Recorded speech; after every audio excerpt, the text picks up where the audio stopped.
Can you imagine a crime so cold it gripped the entire nation? Today we're diving deep into the shocking story of the Menendez brothers, two sons who brutally murdered their parents in cold blood. But were they really ruthless killers, or were they victims of a tragic upbringing?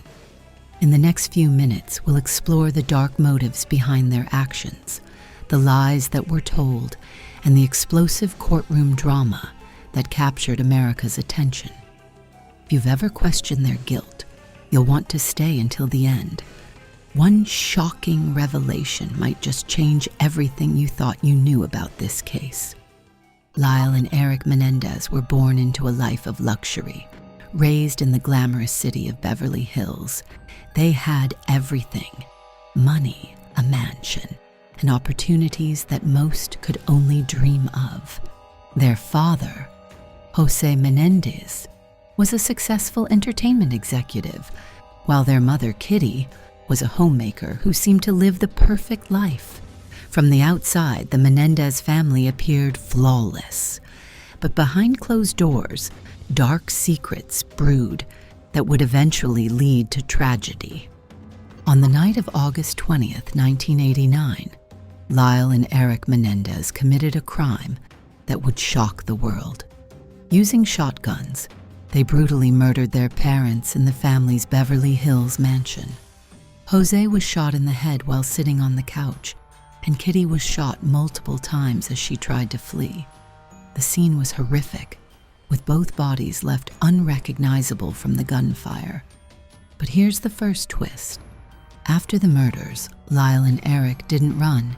Instead, they drove to a movie theater to establish an alibi, and later returned home, pretending to discover the gruesome scene. Someone killed my parents. Pardon me? Someone killed my parents. Following the murders, the brothers put on an elaborate act of innocence. They attended their parents' funeral, appearing devastated by the loss. In the weeks after, they began spending their inheritance lavishly, buying expensive cars, watches, and even a new business. For months, their story held up, but everything began to unravel when Erik confessed to his therapist that he and Lyle were the ones responsible for their parents' deaths. The trial of Lyle and Erik Menendez quickly became a media sensation, capturing the nation's attention with shocking allegations and courtroom drama. In 1993, as the brothers sat in the courtroom, their defense team painted a shocking picture of their upbringing. They claimed that José Menendez, their father, was a tyrant who ruled with an iron fist and subjected his sons to years of physical, emotional, and sexual abuse. This defense stunned the courtroom and deeply divided public opinion. Lyle Menendez's testimony was among the most emotional moments of the trial. He tearfully recounted years of torment at the hands of his father, describing how the abuse started when they were very young. We would have these talks, and he would show me, and he would fondle me, and he would ask me to do the same with him. And both brothers testified that they feared for their lives, believing that José would eventually kill them. Were you scared? Very. This, they claimed, was why they committed the murders, not out of greed, but out of desperation and self-preservation. But was this defense enough to sway the jury? And more importantly, was it true? But the defense's claims did not fully sway the jury in the first trial. Held in 1993, the first trial ended in a hung jury, as the jurors were unable to reach a unanimous verdict. One of the key reasons for this was the division over the abuse allegations. The jury was torn between those who believed the brothers' account of their abusive upbringing and those who saw them as calculating killers, motivated by greed. Life insurance policy, which had been procured earlier by José Menendez, was paid to the defendants. Some jurors felt sympathy for the brothers, viewing them as victims of their father's cruelty, while others were skeptical, believing the abuse defense was a manipulative strategy designed to elicit sympathy and avoid harsher punishment, such as the death penalty.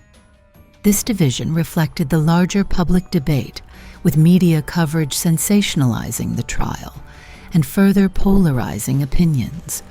The jury's inability to come to a consensus led to a mistrial, forcing a second trial. In the second trial, held in 1995, the defense faced significantly more challenges. The presiding judge, Stanley Weisberg, placed stricter limits on what the defense could argue, specifically narrowing the use of the abuse claims as a defense for murder. Unlike the first trial, where the emotional testimony from Lyle and Erik Menendez about their father's alleged abuse was a focal point, the second trial focused more on the murders themselves and the question of premeditation. The prosecution argued that the Menendez brothers had committed the murders in cold blood to inherit their parents' substantial wealth, and that their actions were calculated rather than driven by fear or abuse. This is a very straightforward case, and these two people were sitting there watching television, and they got slaughtered by their sons. The defense continued to maintain that Lyle and Erik were victims of years of emotional, physical, and sexual abuse, which led them to kill their parents in a moment of terror. It is a killing that resulted from the things that we have told you about. However, with the stricter guidelines in place, the defense's emotional narrative was less prominent. The public was deeply divided. Some believed the brothers' claims of abuse.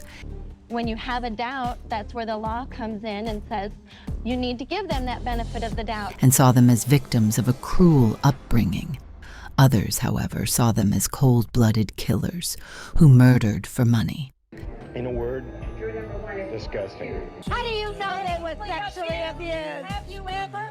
The media played a huge role in shaping public opinion, with sensationalized headlines and heated debates on whether Lyle and Erik should be punished or pitied. After a long and emotional trial, the jury was left with a monumental decision. Were the Menendez brothers justified in their actions, or were they manipulating the system to escape punishment? The second jury deliberated for just 4 days before reaching a unanimous decision. Unlike the first trial, there were no divisions among the jurors this time. We voted unanimously to convict. The jury convicted both Lyle and Erik of first-degree murder and conspiracy to commit murder. Additionally, they found that the murders were committed for financial gain, a key factor in denying the brothers any chance of parole. On July 2, 1996, Lyle and Erik were sentenced to life in prison without the possibility of parole. This conclusion was met with mixed reactions from the public, but it closed a chapter in a case that had captivated the nation for years. But even today, nearly 30 years later, the debate continues. Were they really monsters, or victims of unspeakable abuse? So what do you think? Were Lyle and Erik Menendez driven by fear and desperation, or were they motivated by greed? One thing is certain. The truth behind this case is as haunting as it is complex. Stay tuned, because there's one more twist in this story that might change your view on everything. And in our next episode, we'll uncover the latest developments in the Menendez brothers' lives behind bars, what they've revealed after all these years, and what secrets still remain buried.